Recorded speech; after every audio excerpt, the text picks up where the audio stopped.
Welcome students. Myself, Dr.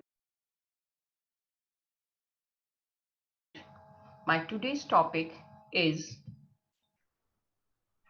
organizational culture in a school to foster a stress-free work environment for the head, teachers, staff, and the students.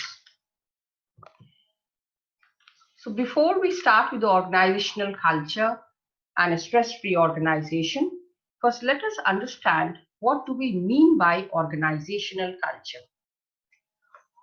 Organizational culture is a collective behavior of people that are a part of an organization. It is also formed by the organizational values, visions, norms, working language, and systems. Organizational culture is a set of shared understandings, norms, values, attitudes, beliefs of an organization which can foster change. The organizational culture of a school is shaped by all parties involved, like the principal, teachers, and the staff, with respect to ethics, work rules, and the type of organizational structure. Teachers and staff involved in the organization of the school are the main source of culture. Thus, understanding the organization's core values can prevent possible internal conflict. Before we go to the organizational culture, let us first understand some of the definitions and come to a clear statements. The various definitions given are: organizational culture is the sum of values and rituals which serve as a glue to integrate the members of the organization. Another definition given by Alan Adler is: organizational culture is the civilization in the workplace. The third definition given by Bruce Perron is: organizational culture defines a jointly shared description of an organization from within. Thus, from all these above definitions, it can be summarized that organizational culture is a set of values, beliefs, attitudes, relationships, rules, etc. Now let us understand the stress-free work environment in the school. Organizational culture is one of the key factors in determining how successful an organization will be in managing the work stress. Organizational culture is reflected in the attitudes of the staff, their shared beliefs about the organization, their shared value systems, and common and approved ways of behaving at the work. It is also concerned how problems are recognized and solved. Basically, stress is caused because of conflicts or when the incumbents do not feel at home while working in the organization. There can be various reasons leading to conflict which leads to stress. It can be differences in the thought. It can be because of the lack of communication or communication gap. There may be difference in aims and dependence upon each other. There may be lack of resources. There can be progress in the past and lack of adjustment, no clarity in rights and duties, and difference in the administrative style. But if all these negative forces are turned into positive ones, the culture can become stress-free. Stress-free workers represent a stress-free organizational culture. A stress-free culture is one where all the seniors and junior incumbents enjoy working there. In a school, there are three main administrative wings. That is the principal or the headmaster, the teachers, and the students. Obviously, there are three types of relationships. For example, the principal and the student relationship, the principal and the teacher relationship, the principal and the community relationship. It is very important to maintain this relationship so there is less chances of stress. So the first one is the principal and the student relationship. Generally, the principal do not come in direct contact with the students, but the principal influences the students through his working.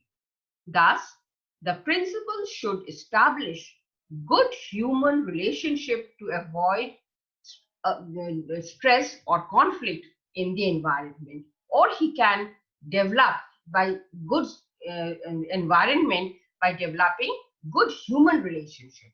And secondly, there must be coordination between his saying and doing.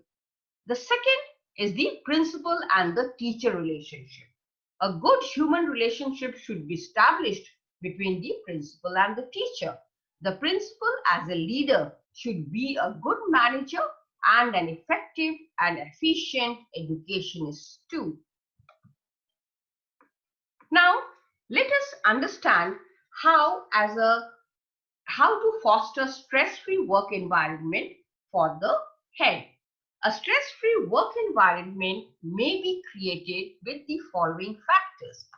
First one is optimizing teachers' job satisfaction. This means the head's work environment becomes vicious if teachers are dissatisfied. Head should see that the teacher's workload has been evenly allocated. They have been given classes and subjects according to their qualifications and attitudes.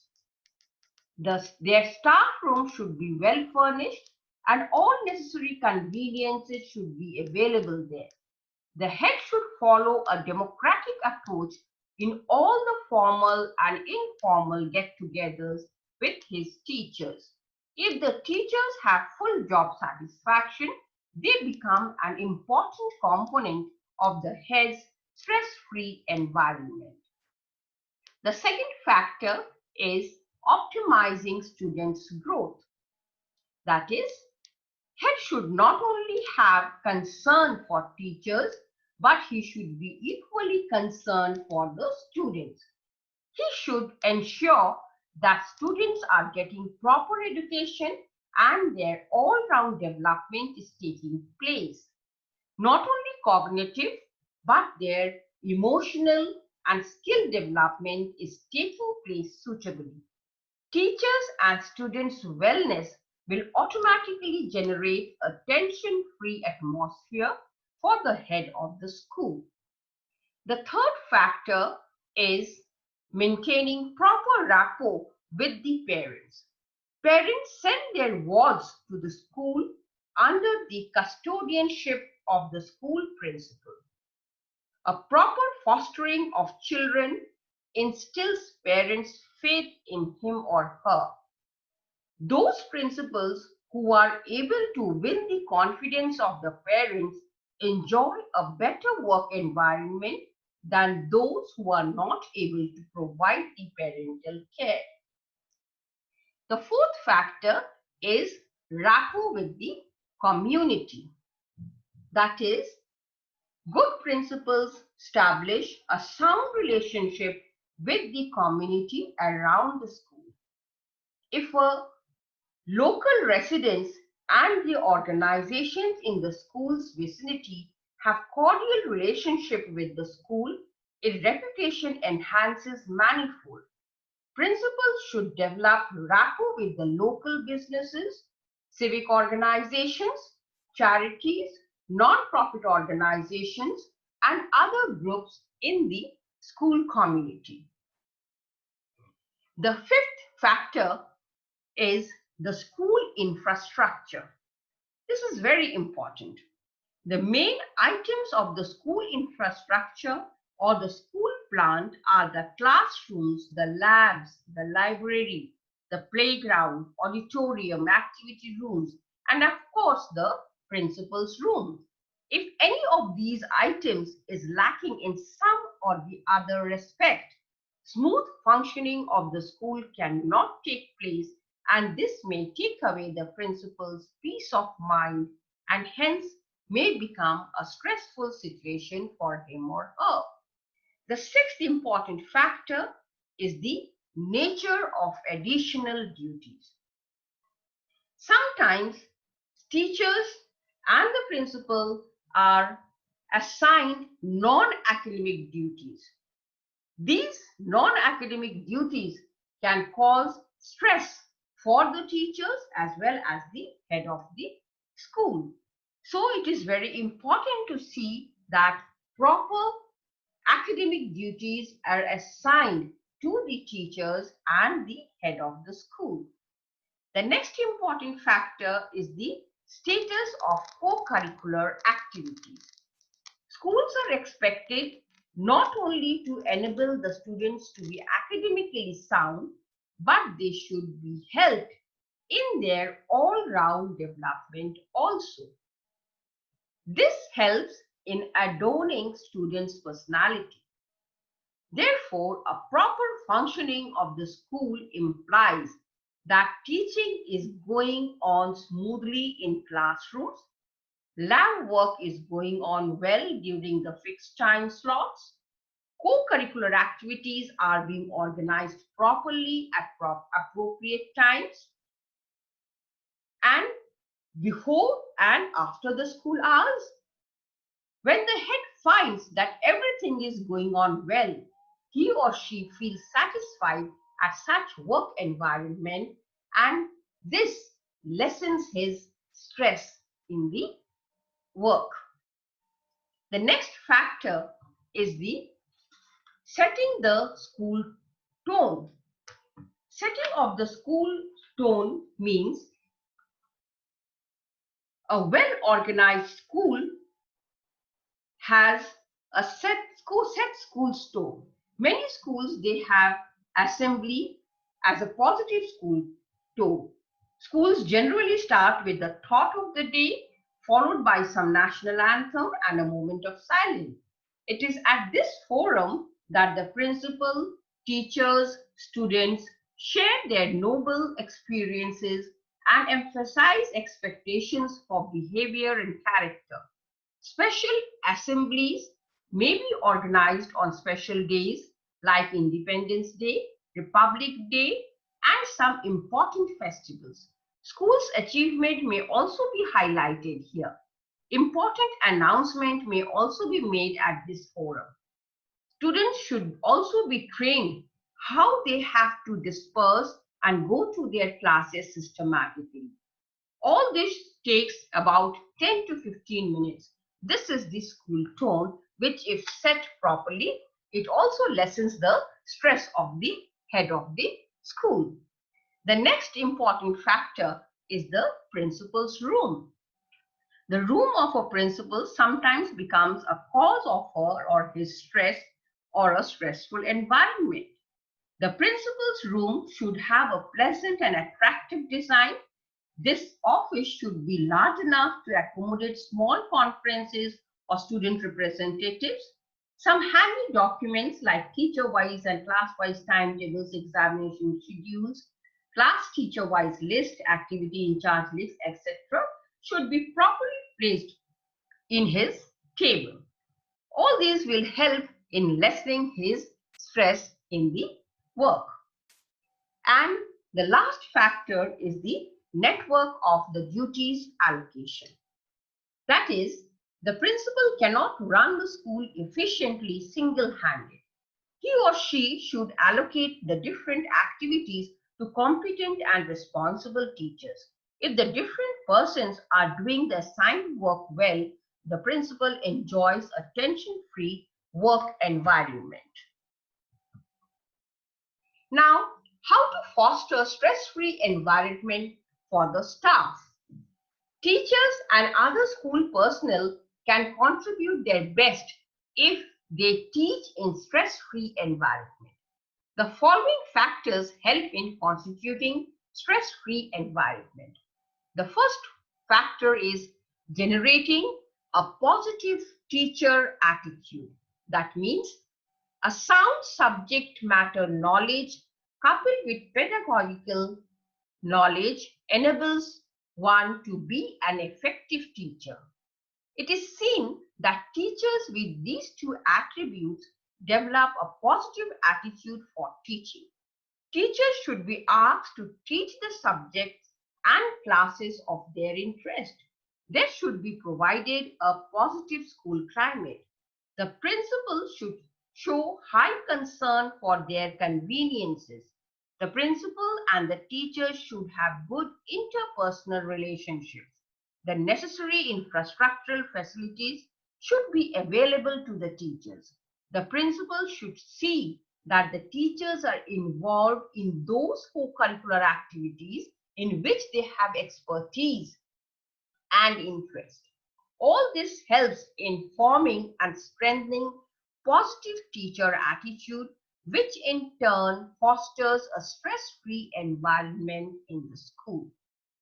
The second important factor is the professional development. Teachers become disheartened when they get stagnant by following the status quo curriculum for a very long time.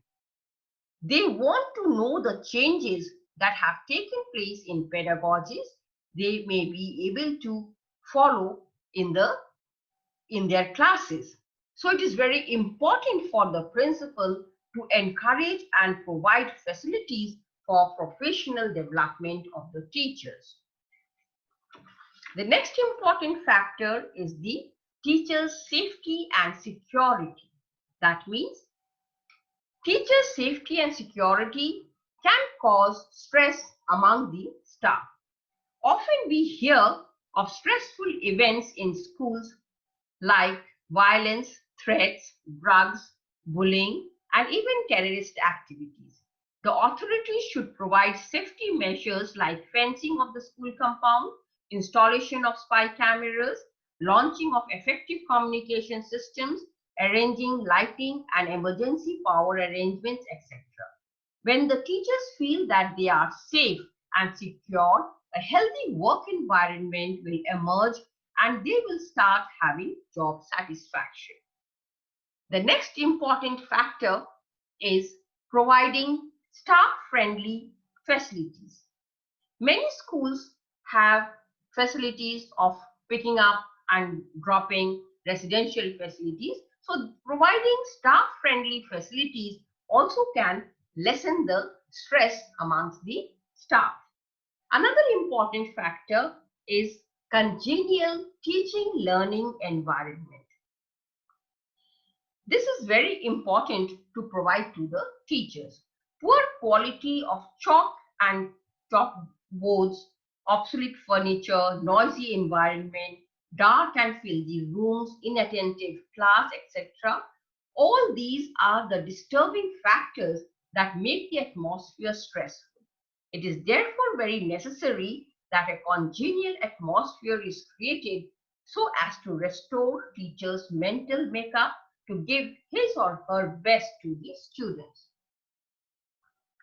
The sixth factor is the principal's style of functioning. Principal as a leader may adopt different styles of functioning. For example, autocratic, democratic, laissez-faire, transactional, or transformative styles. The transformational principle inspires the teacher to high level of performance and helps them in developing their own leadership potential. Teachers remain happy under the transformative principles. This style is an improvement over the democratic leadership style. So the teachers remain stress-free under these transformative principles and prefer to work with them. So The principal of a school should be a transformative principle. The next important factor, that is the proper workload. Dealing with too heavy workload and deadlines that are impossible to reach can be very stressful for the teachers or the staff. Therefore, while assigning teaching assignments along with other activities and other routine duties, principals should see that teachers are not overburdened. It is therefore necessary that teachers get a balanced workload so that they may feel stress-free. The next important factor is the emotional resilience. Emotional factors may disturb the equilibrium of the mind. It is the duty of the principal to take into account this factor very seriously. The next important factor is the proper pay package. This proper pay package amongst the teachers in various schools is also a matter of great concern. This also causes undue stress among the teachers. And the last factor which can cause stress, that is promotional avenues. If promotional avenues are not adequate in the schools, the teachers suffers from tension and stress. Therefore, there must be proper professional avenues. Now let us come to the how to foster stress-free environment for the students. Students are the direct beneficiaries of the school. Everything in school is done for the welfare of the students. They can get right education in a stress-free environment. The following factors generate a stress-free environment for the students. Number one, the teachers' concerns for the students. That means teachers have a direct face-to-face link with the student. Teachers should try to create a classroom atmosphere which is tension-free and student gets motivated. Teachers' technique of winning students' attention help in developing a stress-free environment. The second factor is the principal's concern for the students. Principals can also help in generating a stress-free environment for the students. A positive attitude of the principal towards the students helps in creating a stress-free culture for the students. Third factor is the interactive and playway methods of teaching. That means just one-way communication through lecture and other traditional methods at times becomes boring as students have to attend to the class passively. Therefore, interesting and interactive methods should be used so as to sustain students' attention for a long period. Some important methods can be in teaching can be role plays, games, brainstorming, debates, constructive approach, discovery learning, etc. It has been observed that students feel stress-free under all these methods. The next important factor is good infrastructural facilities. The school infrastructural facilities are classrooms, laboratories, library, auditorium, playground, equipments, apparatuses, sports material, etc. All the rooms should be spacious and well lighted and airy. The equipments and apparatus and all materials should be of good quality. The school lawns, playground, etc. should be well maintained and there should be cleanliness all around. So to have a stress-free school environment, it is necessary that the school maintains the quality of its infrastructure. The next important factor is rapport with the students and parents. Principal and the teachers should try to know the students and their parents personally. The parent-teacher acquaintances is very important, and this helps for the betterment of students. Teachers and parents can mutually solve many of their problems. So it is very important that a good rapport with the parents and the students is maintained by the teachers and the principal. The next factor is organizing student-friendly co-curricular activities. That means co-curricular activities like organizing and participating in games, stage programs, playing orchestra, etc. provide an outlet for creativity and problem solving. Students participating in co-curricular activities learn to respect their fellow mates, coaches, and teachers. They learn the leadership skills by participating in co-curricular activities. So these activities not only soften their mental stress, but they generate a stress-free life in the school campus. So organization of student-friendly co-curricular activities becomes very important. The next factor which can lessen the stress among the students is the suitable evaluation system. The existing evaluation system is also responsible for unrest in the students in the schools. Thus, improvement in evaluation system may reduce the students' stress. Thus, we see a stress-free culture is positive in nature. It is constructive, democratic, and progressive. The incumbents tend to become cooperative and work hard to accomplish the goals, targets, and have cordial interpersonal relationship. They believe in organizational positive change and adapt themselves as per the changed atmosphere. A school with stress-free culture is able to accomplish the goals for which it has been set up. Secondly, the teachers in such school are able to complete their curriculum transaction aptly and successfully. Thirdly, students have the desired learning outcome. Fourthly, there are no disciplinary problems in such schools. Fifth, the head follows the democratic practices and principles. And sixth, both the head and the teachers strive for their professional growth and enjoy their job satisfaction. So it is very important that the head of the school, the teachers, we maintain a stress-free culture in the organization. Thank you.